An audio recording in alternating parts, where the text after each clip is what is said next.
That night, Portland rain drummed against the cedar roof when I heard it. My daughter Clara's voice, low and sharp through the hallway door. Once she signs, the trust is ours. Her brain won't even remember the signature. I am Eleanor Nora Kessler, 68, a retired law professor who built her life on words and loopholes. My memory slips now and then, forgotten codes, keys misplaced in the fridge, but instinct never fades. Words reveal motives, and Clara's words sliced deeper than the rain. She left me 20 years ago, now returning with Ethan, her charming neurologist husband, carrying lavender, silver pill cases and smiles rehearsed in mirrors. I smiled back, swallowed one capsule under their watch, and slipped the second into my palm, gone beneath the tablecloth fold. Later, in my study, I opened the old leather notebook. My fountain pen scratched across the page. 9:14 p.m. Clara. Erase her memory. 9:20 p.m. Ethan. After the signature, we transfer through the shell company. 9:30 p.m. capsule hidden, not taken. I closed the book, eyes lifted to the storm outside. They thought they could drug me into silence, but I know better. In law, nothing begins until the evidence speaks, and I was already building my case. By morning, Clara arrived with a vase of lavender, placing it beside my blood pressure monitor like it belonged there. Ethan followed with a sleek tablet and a stack of printed documents, his smile polished to perfection. "Mother," he said gently, "these are just temporary care authorizations, nothing complicated. It will make the hospital visits easier. Clara and I can handle the paperwork so you don't stress yourself." I adjusted my glasses, scanning the first lines.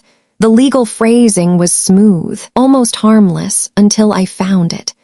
A clause buried halfway down, dressed in neutral words, including authority to alter the trust structure if necessary for the beneficiary's well-being. Necessary for my well-being. I had taught my students that those two words were the slipperiest slope in contract law. They looked harmless. They were daggers. I leaned back in my chair, let my face soften into something fragile.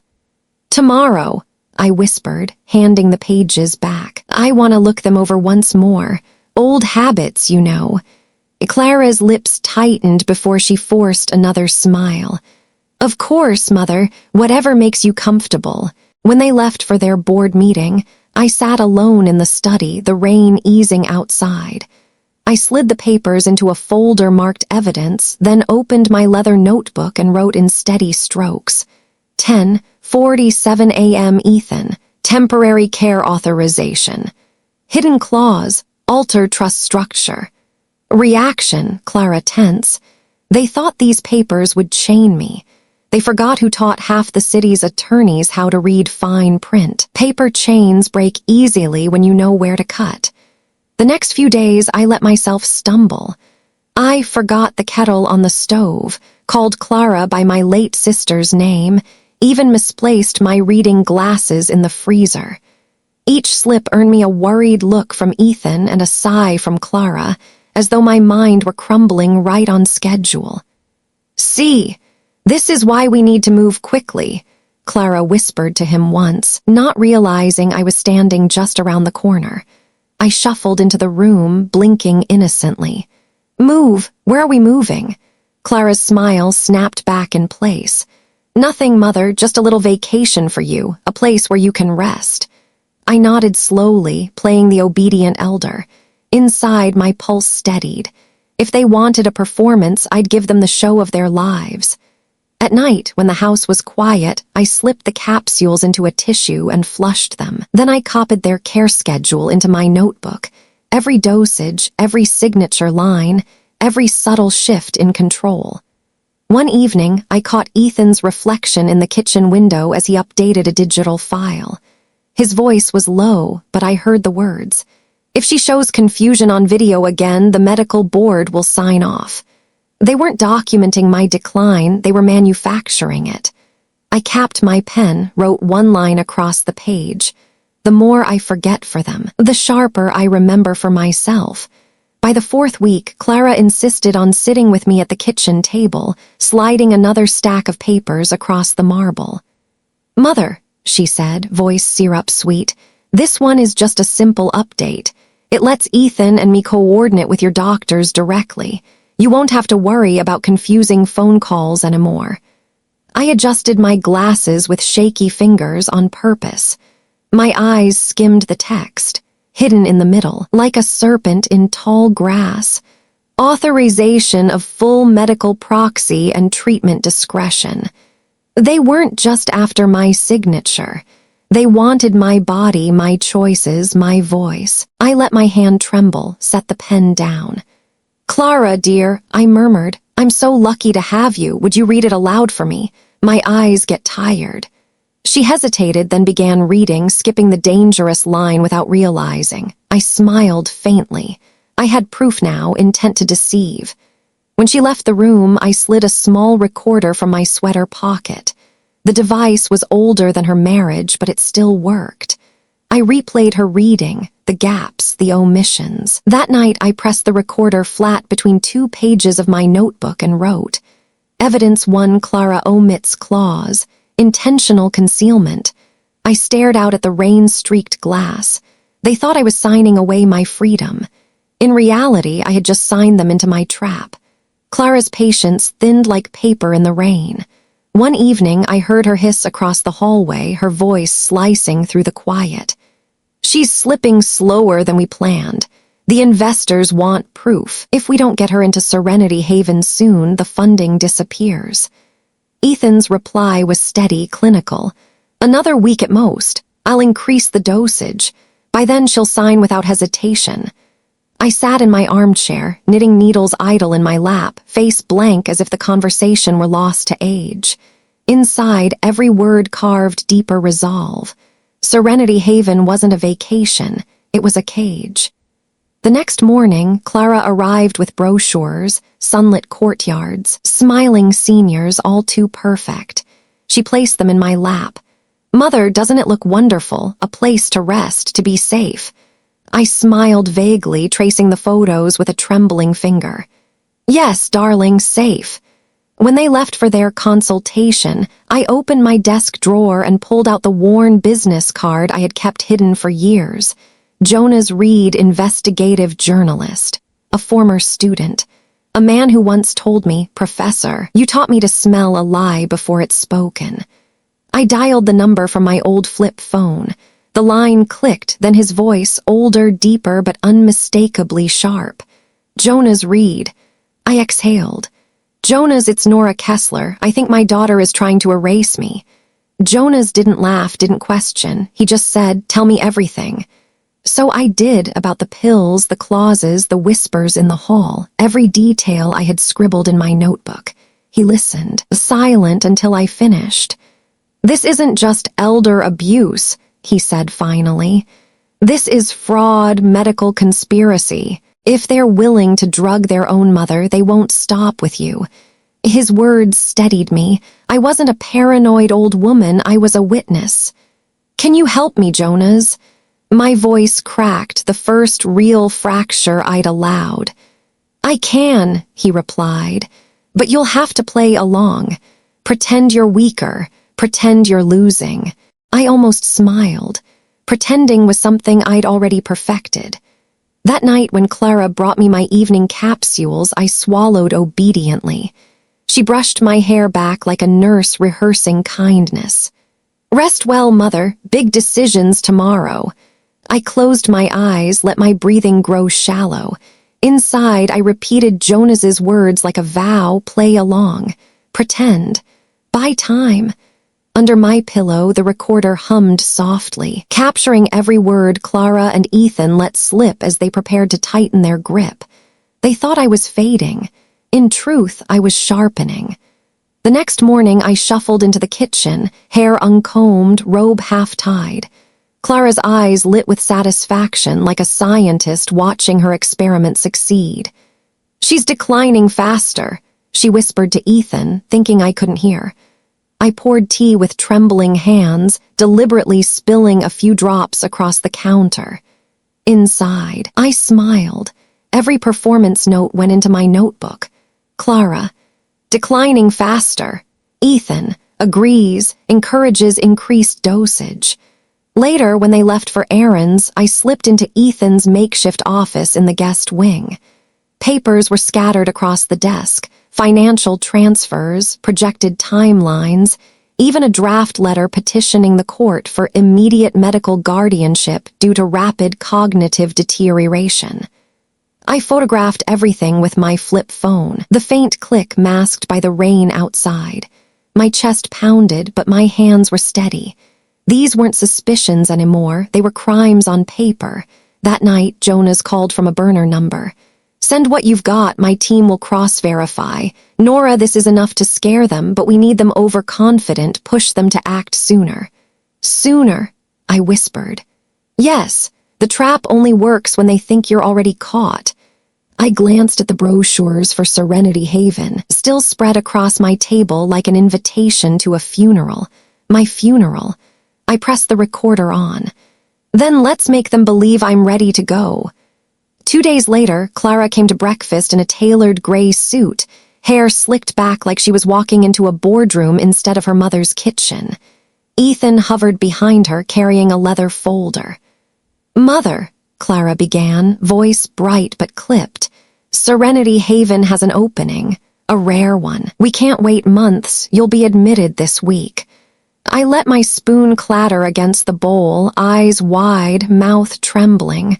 "This week?" "Yes," Ethan said smoothly. "It's for your safety. You'll have a private suite, specialized care. It's everything you deserve." I folded my hands, bowed my head like a woman defeated. Inside, my pulse hammered. Their timeline had collapsed exactly as Jonas predicted. That afternoon, while Clara reviewed transition paperwork, I excused myself to nap. Instead, I dialed Jonas from my hidden phone. "They're moving fast," I whispered.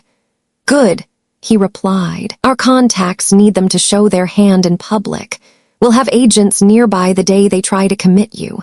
But Nora, you need to stall at least 4 hours. Can you do that?" I stared at my reflection in the rain-streaked window, hair thinning, eyes lined with years but still sharp. 4 hours, I said softly. "Jonas, I've stalled entire courtrooms for longer." That night, I tucked the recorder beneath my pillow, my notebook beneath the mattress, and whispered to the dark, "Come, my darling Clara, bring your cage, I'll bring the key." The morning of my transfer, Clara swept into my bedroom with forced cheer. "Mother, today's the big day. Serenity Haven is ready for you." Ethan followed, holding a syringe kit in his briefcase. I sat in my chair, clutching a blanket, letting my hands shake like brittle leaves. "I don't want to go," I whispered. Clara knelt, eyes gleaming with false pity. "You'll be safe there, trust us." I dug my heels in. "No, I want Dr. Mayers, my old physician, not strangers." Her smile cracked. "Mother, he's outdated. This is for the best." For the next hour, I stalled, insisting on packing my own bag, misplacing shoes on purpose, asking to say goodbye to the garden roses. Each delay earned me frustrated glances between Clara and Ethan. At one point, Ethan muttered, "She's being more resistant than usual." "Then sedate her," Clara snapped. My heart thudded, but I forced tears into my eyes. "Please," I begged, "just one more cup of tea before we go. I'm scared." Ethan sighed, setting the syringe aside for the moment. "Fine, tea, then we leave." In the kitchen, I stirred sugar with trembling fingers, stretching minutes into half an hour. Every tick of the clock was another lifeline thrown to Jonas. When Clara finally snapped, "Enough, we're leaving now," my hidden phone buzzed once in my pocket. Jonas's code. 3 hours bought. 1 more to go. I let Clara and Ethan drag me toward the car, limp as dead weight. The harder they pulled, the slower I moved. And all the while, I whispered to myself, steady and quiet, "Hold the stage, Nora. The curtain hasn't fallen yet."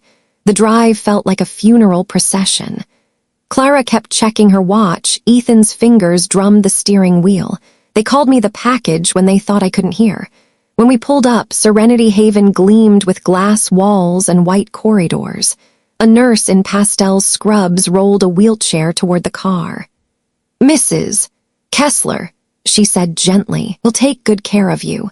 Clara barked. "She needs the full sedative. She's been combative." The nurse frowned. "That's not standard protocol." "Do it," Ethan snapped, pulling the syringe from his case. His voice cracked with urgency, exposing the predator beneath the polished mask. I let my head loll, eyes half shut, every inch the fragile old woman. But when the needle hovered over my arm, I spoke clearly, my voice slicing through the sterile air. "There's been a mistake." Clara froze. Ethan blinked. The nurse hesitated, hand trembling. And then doors burst open. Jonas strode in, flanked by federal agents, badges gleaming under the fluorescent lights. "Step away from her," Jonas commanded. "Now." Panic flashed in Clara's eyes. She shoved the syringe toward the nurse. "She's delusional. We have legal guardianship." Ethan fumbled a folder stuffed with forged documents, waving them like a shield, but Jonas raised a recorder, pressed play. Clara's own voice filled the room. "Once she signs, the trust is ours. Her brain won't even remember the signature." The sound echoed off the glass walls. The nurse gasped. The agents moved in. Clara's mask shattered. "You think this ends here?" She spat as the cuffs clicked shut. "You've just delayed the inevitable." I sat taller in the wheelchair, blanket slipping from my shoulders. "No, Clara," I said, my voice steady as judgment. "I've just begun." The handcuffs clicked, sharp and final, as agents pulled Clara and Ethan away. Their folder of forged documents spilled across the floor, guardianship papers, financial transfers, fabricated medical reports, all exposed under the sterile light. The Serenity Haven director arrived moments later, face pale. "Mrs. Kessler, I had no idea." I cut her off. "You nearly let them bury me alive in your walls. Save the apologies for the court." By nightfall, the story hit the press. Prominent neurologist and biotech investor arrested in elder fraud scheme. My name was splashed across headlines not as a victim, but as the survivor who fought back. In the following weeks, the fallout spread wide. Clara and Ethan were indicted on multiple counts: conspiracy, fraud, medical malpractice. The judge denied bail. Too much evidence, too much risk. Their polite masks had crumbled into mug shots. I sat in the courtroom, notebook in hand, as the prosecutor read excerpts from Jonas's recordings. Each word was a nail in their coffin. Clara avoided my gaze. Ethan stared at the floor. When the judge asked if I had a statement, I stood, spine straight. They tried to erase my memory, but I remembered enough to save myself. And I will remember this: family is not who claims you, but who protects you. The gavel struck. Case adjourned. Outside, reporters swarmed. Flashes lit up the steps. I raised my hand once, not to wave, but to steady the crowd. "This isn't just my story," I told them. "This is the story of every elder who's been silenced, and it ends here." Jonas stood beside me, recorder tucked in his pocket, eyes sharp. "You ready for what comes next, Professor?" he asked quietly. I smiled. "Oh yes. The trial was just Act 1. Now we build something stronger." Weeks after the trial, my house was quiet again. Too quiet. The guest wing smelled of lavender and deceit, every corner echoing with the ghosts of Clara's false tenderness. I could have stayed there mourning the betrayal. But law had taught me one truth: a wound is either scar or weapon, you choose which. I chose weapon. With Jonas's help, I converted the Kessler Scholarship Trust into something new: the Kessler Foundation for Elder Protection. Not just scholarships anymore, legal aid, investigative resources, emergency hotlines. A place where anyone over 60 could call and hear, "You're not crazy, you're not alone. And yes, we'll fight for you." We hired attorneys who worked pro bono, partnered with medical watchdogs, and trained volunteers to spot signs of drug tampering, forged documents, financial exploitation. My study, once a lonely fortress, became the operations hub of a nationwide lifeline. The first case we took on was an 80-year-old widow whose nephew forged her signature to sell her farm. Within a month, our team had the nephew in cuffs and the farm deed restored. She called me crying, voice trembling with gratitude. I told her the same thing I told myself every morning. They can only erase you if you stop writing your story.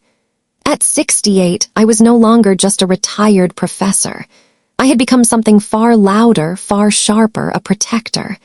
And every time I signed a new case file, I thought of Clara's words. She won't even remember her own name. Oh, I remembered, and I made damn sure the world would remember me too. The foundation grew faster than I ever imagined. Within a year, our hotline was fielding hundreds of calls a week, sons pressuring mothers to sign over homes, caretakers accidentally doubling dosages, bankers overlooking forged withdrawals. Each story echoed mine, and each one fueled us. Jonas published a 3-part exposé in the Washington Ledger. Headlines screamed, "The New Face of Elder Fraud and From Victim to Vanguard, Nora Kessler's Fight for Justice." The articles went viral, drawing lawmakers out of their marble caves. Soon I found myself testifying before Congress. I stood tall, notebook in hand, looking out at rows of men and women half my age. Elder fraud isn't a family dispute, I told them. It's a national epidemic, and every delay in action is another life erased. Applause followed, but I wanted laws, not claps.